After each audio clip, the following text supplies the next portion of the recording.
وصلی اللہ علی نور کزو شد نور ہا پیدا زمین از نحمده ونصلي ونسلم على رسوله الكريم وعلى آله وأصحابه أجمعين أما بعد أعوذ بالله من الشيطان الرجيم بسم الله الرحمن الرحيم ناظرین و سامعین السلام علیکم ورحمۃ اللہ وبرکاتہ۔ معجزے میرے پیارے نبی صلی اللہ علیہ وآلہ وسلم کے۔ آئیے آج آپ کو ایک اور بہت پیارا معجزہ ان کا سناؤں۔ حضرت عیسیٰ علی نبینا وعلیہم السلام، مسیح ان کا لقب ہے۔ مسیح کہتے ہیں ہاتھ پھیرنے والا۔ ہاتھ پھیرنے کو مسح کہتے ہیں۔ آپ وضو میں سر پہ ہاتھ پھیرتے ہیں نا گیلا، اس کو مسح کہتے ہیں۔ مسیح ہاتھ پھیرنے والا، اور مسیحا ہاتھ پھیر کے شفا دینے والا۔ حضرت عیسیٰ علیہ السلام کی یہ شان تھی جو قرآن میں بیان ہوئی، وہ مردوں کو زندہ کرتے تھے۔ جان نکل گئی، مردہ ہو گیا، لوٹا دی جان، زندہ۔ اللہ تعالیٰ نے انہیں یہ کمال، کیونکہ قرآن میں وَأُحْيِي الْمَوْتَى بِإِذْنِ اللَّهِ، مردوں کو میں زندہ کرتا ہوں اللہ تعالیٰ کے حکم سے، رب کی عطا سے۔ رب تعالیٰ نے انہیں اختیار دیا تھا۔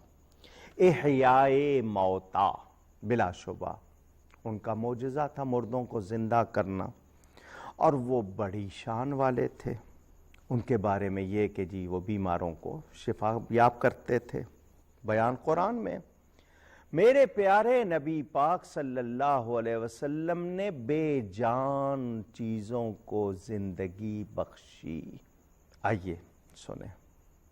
میرے آقا کریم صلی اللہ علیہ وسلم جب مدینہ منورہ پہنچے، ایک جگہ تھی، وہاں کسی زمانے میں کھجوروں کا باغ تھا، ختم ہو گیا، سوکھ گیا، صرف تنے سوکھے ہوئے باقی، جگہ وہ خشک ہو چکی تھی۔ یہ دو یتیم بچوں کی، سہل اور سہیل نام تھا ان کی زمین۔ میرے آقا کریم صلی اللہ علیہ وسلم کو پسند آئی مسجد کے لیے، فرمایا ہمیں مسجد بنانی ہے۔ انہوں نے پیش کر دی، فرمایا نہیں قیمت، حضرت ابو بکر صدیق نے قیمت ادا کی، مسجد بن گئی۔ وہ کھجور کے جو تنے تھے ان کے اوپر پتے وغیرہ ڈال دیے گئے، مسجد تھی۔ میرے آقا کریم صلی اللہ علیہ وسلم ایک سوکھے تنے سے اپنی پشت انور لگا کر خطبہ ارشاد فرماتے تھے۔ کھجور کا خشک تنا بے جان۔ ایک خاتون تھی، انہوں نے عرض کی میرے پاس ایک غلام ہے جو کارپینٹر، ترخان، بڑھئی کا کام کرتا ہے، اجازت ہو تو ممبر بنوا دوں۔ اجازت مل گئی، ممبر بن گیا۔ ممبر آ گیا، میرے آقا کریم ممبر پر رونق افروز ہوئے اور خطبہ ارشاد فرمانا شروع کیا۔ ایک طرف سے رونے کی آواز آئی، اور رونے والا اس طرح اتنے درد کے ساتھ رویا کہ سننے والے کہتے ہیں یوں لگتا تھا کہ ہمارے کلیجے پھٹ جائیں گے، اتنا درد تھا۔ حضور اکرم صلی اللہ علیہ وسلم کو تو خبر تھی، صحابہ سن رہے ہیں آواز، مگر انہیں رونے والا نظر نہیں آ رہا تھا، مگر آقا کو خبر تھی۔ میرے آقا کریم صلی اللہ علیہ وسلم جس سوکھے تنے کے ساتھ پشت انور لگا کر خطبہ ارشاد فرمایا کرتے تھے، وہ آپ کے ہجر و فراق میں رو رہا تھا، اور اس طرح جیسے عقل والے روتے ہیں، اور آواز دنیا سن رہی تھی۔ میرے آقا کریم صلی اللہ علیہ وآلہ وسلم ممبر سے نیچے اترے، اس سوکھے تنے کے قریب تشریف لے گئے، اور شفقت سے اس طرح اس پر ہاتھ پھیرا جیسے مشفق باپ اپنے بچے کے سر پہ ہاتھ پھیرتا، اور حضور نے اسے سینے سے لگا لیا۔ حضرت سیدنا امام جعفر صادق رضی اللہ تعالیٰ عنہ جب یہ روایت بیان کرتے تھے رو پڑتے تھے، فرماتے تھے اس سوکھے تنے میں نبی پاک صلی اللہ علیہ وسلم کی کتنی محبت تھی، وہ رویا، آقا نے اسے سینے سے لگا لیا۔ ہم شاید صرف دعوے ہی کرتے ہیں، ہم میں اتنی محبت شاید نہیں ہے۔ حضور صلی اللہ علیہ وسلم تھپکیاں دے رہے ہیں، اسے ہاتھ پھیر رہے ہیں، وہ سسکیاں لے رہا ہے، جیسے روتے روتے کوئی رکتا ہے اور پھر وہ سسکیاں لیتا ہے، وہ سسکیاں لینے لگا۔ حضور صلی اللہ علیہ وآلہ وسلم نے فرمایا میرے صحابیوں، میں اسے یہ تھپکی نہ دیتا، سینے سے نہ لگاتا، اس پہ ہاتھ نہ پھیرتا، یہ قیامت تک روتا ہی رہتا۔ میں سنا رہا ہوں، آپ سن رہے ہیں، میں اس کیفیت کو لفظوں میں نہیں سمو سکتا۔ یقین مانیے صرف پشت انور لگی اور اس میں زندگی آ گئی، صرف زندگی ہی نہیں آئی، اس میں عشق بھر گیا، اتنی برکت۔ یہ معجزہ میرے نبی پاک صلی اللہ علیہ وسلم کا ذرا اندازہ کیجئے، بے جان کو زندگی ہی نہیں عطا کر رہے، اسے عشق عطا ہو رہا ہے، وہ رو رہا ہے، پھوٹ پھوٹ کے رو رہا ہے۔ آقا اسے تسلیاں دیتے ہیں، اب اس سے بات کر رہے ہیں، کیا چاہتا ہے؟ اگر تو چاہتا ہے کہ تو ہرا بھرا ہو جائے، میں دعا کرتا ہوں اللہ تجھے ہرا بھرا کر دے گا۔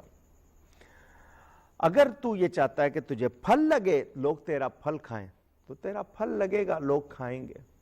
اس نے کہا جی میں یہ نہیں چاہتا۔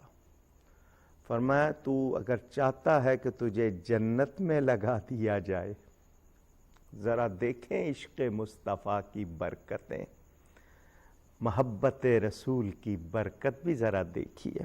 نبی پاک صلی اللہ علیہ وسلم فرماتے ہیں کیا چاہتا ہے؟ اس نے کہا جی یہی چاہتا ہوں کہ آپ کا ساتھ لگا رہے، آپ مجھ سے پشتے انور لگا کے تقریر کرتے رہیں، واز فرماتے رہیں، میں تو آپ کا ساتھ چاہتا ہوں۔ حضور صلی اللہ علیہ وسلم نے وہاں جگہ کھدوائی، اس میں اس کو دفن کیا، اس کے اوپر ممبر رکھا۔ تو ساتھ چاہتا ہے، تیرے اوپر ممبر پر ہم، میرے آقا نے اسے جنت میں، ریاض الجنہ میں وہیں لگوایا۔ اس ستون حنانہ، اس کا رونا، سوکھے تنے کا، اور اس میں نبی پاک صلی اللہ علیہ وسلم کی ایسی محبت۔ یہ میرے نبی پاک کا وہ معجزہ ہے جو عشق والوں کے لیے بہت بڑا پیغام ہے کہ آقا سے محبت کیسی ہونی چاہیے۔ حضور اکرم صلی اللہ علیہ وآلہ وسلم، یہ ابن ابی شیبہ، دارمی اور ابو نعیم نے یہ بیان کیا، رسول اللہ صلی اللہ علیہ وسلم کھجور کے ایک تنے کے ساتھ کھڑے ہو کر خطبہ ارشاد فرماتے تھے، پھر آپ کے لیے ممبر بنا دیا گیا۔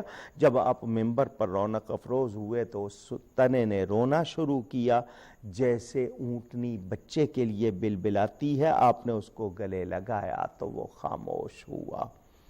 یہی الفاظ بخاری میں حضرت عبداللہ ابن عمر رضی اللہ تعالیٰ عنہ سے مروی۔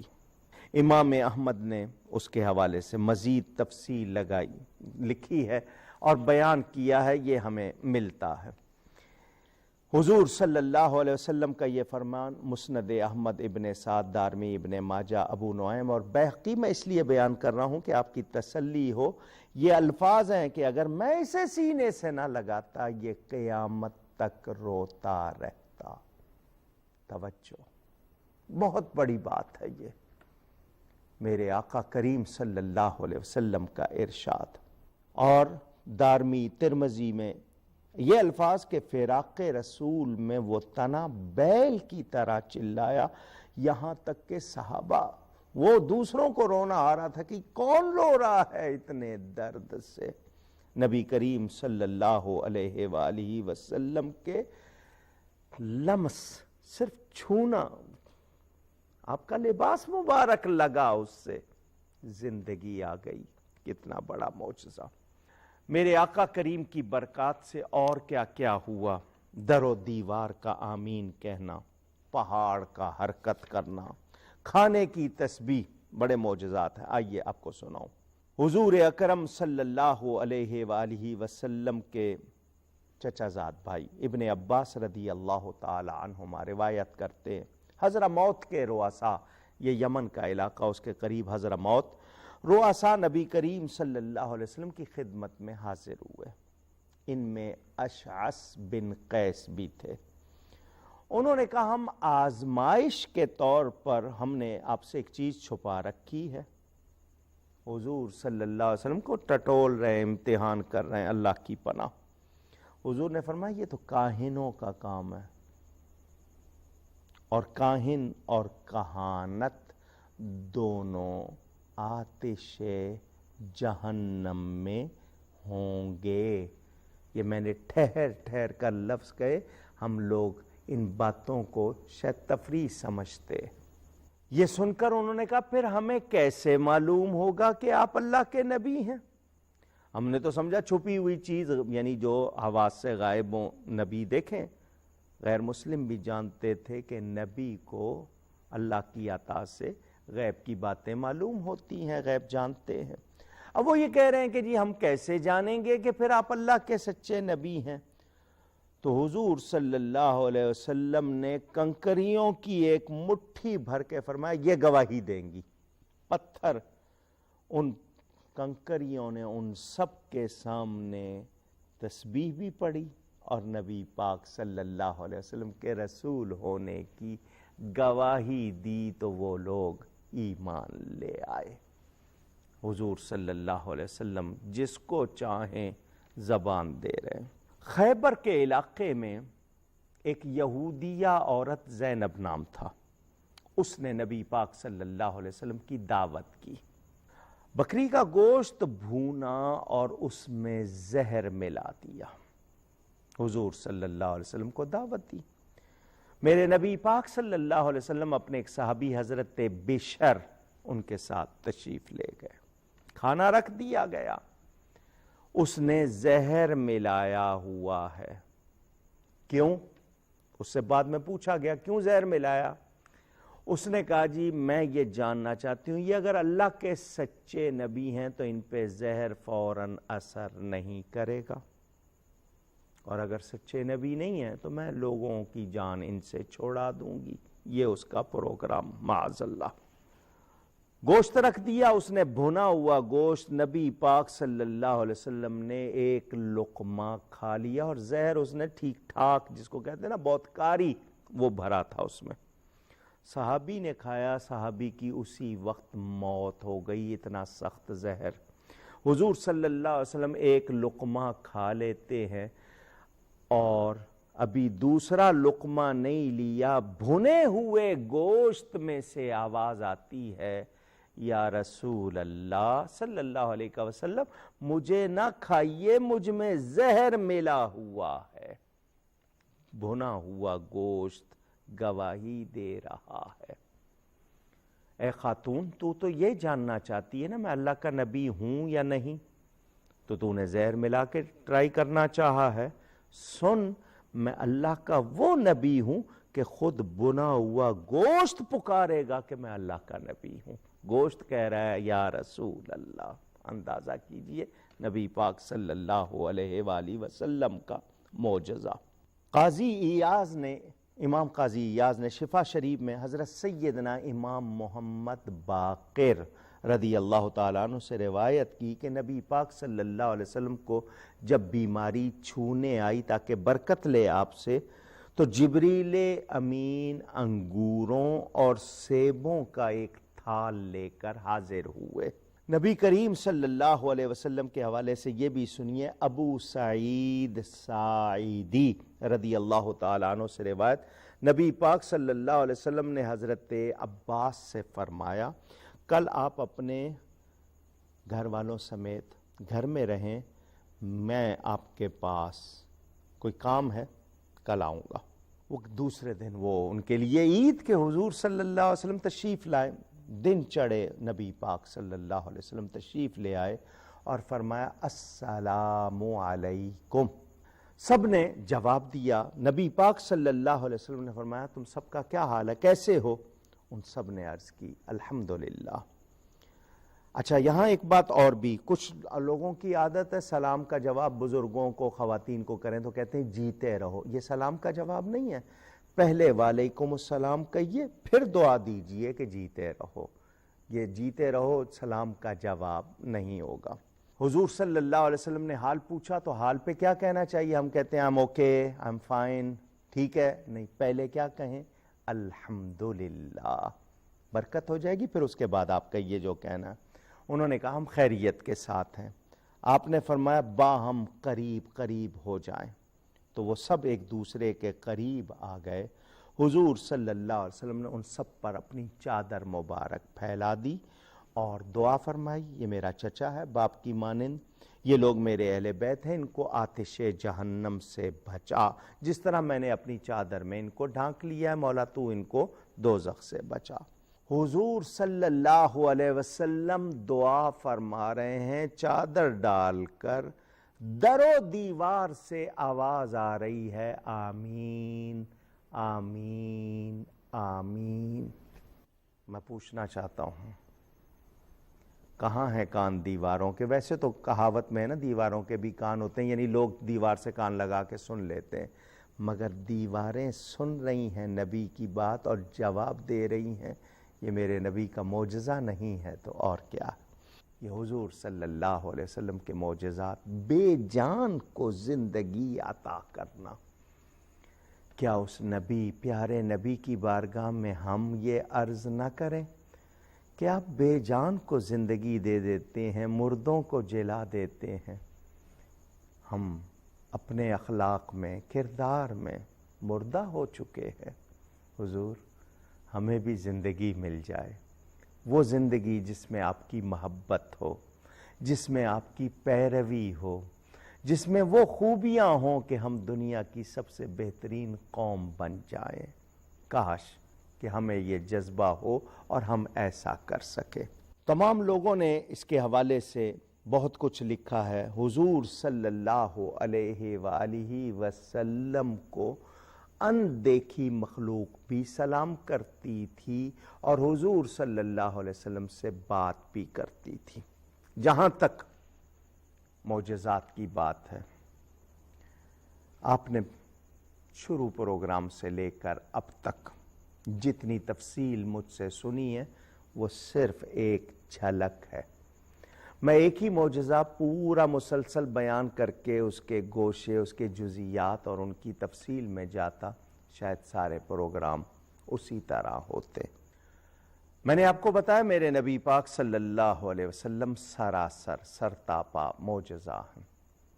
ان کی خوبیاں عمریں گزر گئیں، بیان نہیں ہو سکی اور ہو بھی نہیں سکتی. جس کی شان میں اللہ فرمائے وَرَفَعْنَا لَكَ ذِكْرَكَ کہ ہم نے آپ کے لیے آپ کے ذکر کو اونچا کر دیا، جسے اللہ تعالیٰ اپنی ذات و صفات پر دلیل بنائے. میں اور آپ ان کا کہاں بیان کر سکتے ہیں؟ یہ تو عزت پانے والی بات ہے، یہ تو بہت ہی شکر کرنے والی بات ہے کہ ان کا نام لینے اور ان کا ذکر کرنے کی توفیق ملی ہے. حسن، کمال، فضل، مرتبہ، قدر، عزت تمام آپ نے سنے. یہی معلوم ہوا نا کہ وہ شان والے ہیں. اور یہ بات تو میں پہلے دن ہی طے کی تھی کہ کمال اللہ کا ظاہر اس کے بندے سے رب تعالیٰ نے عطا فرمایا. میں پھولوں کو دیکھوں کہ کہوں کیا پیاری بات، اللہ کی قدرت. مچھلی کو دیکھوں، رنگ دیکھو، ڈیزائن دیکھو، یہ دیکھو کائنات، ہر شے کو دیکھ کر کہوں رب کی قدرت، تو رب کی سب سے بہترین مخلوق نبی کو دیکھ کے کیوں نہ کہوں سبحان اللہ. اللہ نے کیسا بنایا، وہ سب سے اعلیٰ ہیں، سب سے افضل ہیں، سب سے بہتر ہیں. ان کا سب سے لازوال اور سب سے بڑا معجزہ قرآن کریم ہے. یہ جس قدر میں نے بیان کیے یہ تھوڑے سے، اور حالانکہ یہ میرے سامنے کتابیں، میں جتنے حوالے لکھ کر لاتا ہوں وہ پورے نہیں کر پاتا کیونکہ وقت بہت مختصر، بہت سا بیان۔ ان بیان کو سن کر مجھے اور آپ کو کرنا کیا ہے؟ قرآن کریم کی بات تو ہوگی، مگر اس سے پہلے مجھے آپ سے یہ پیغام دینا ہے، کیا میں اور آپ نبی پاک صلی اللہ علیہ وسلم سے واقعی محبت کرتے ہیں؟ کیا ان کو واقعی سچے دل سے مانتے ہیں؟ تو آئیے پھر ایک عہد کیجئے کہ ان کے سچے غلام بنیں گے اور محبت کے تقاضے پورے کریں گے۔ پھر دیکھیے گا ان کے معجزے کی برکت اندر نور اور خوشیاں آئیں گی اور کامیابی مقدر ہوگی۔ ذکر رہ گیا قرآن کریم کا جو سب سے بڑا معجزہ۔ آج کی گفتگو میں کوئی غلطی ہوئی ہو اللہ کی بارگاہ میں توبہ کرتا ہوں۔ آئندہ نشست میں ملاقات ہوگی۔ والسلام علیکم ورحمۃ اللہ وبرکاتہ۔